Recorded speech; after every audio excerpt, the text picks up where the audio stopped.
Want to instantly spotlight your critical business metrics?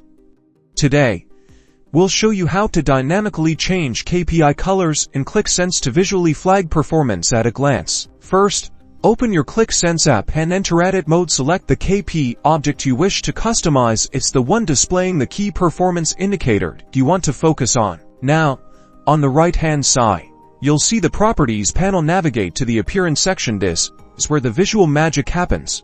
Scroll down until you find Colors and Legend. Click on Background Color instead of a static color. We're going to use an expression. Select Expression now. Type in your conditional expression. For example, we can use an if statement. The expression checks the sum of sales. If sales are greater than 1 million, the background turns green.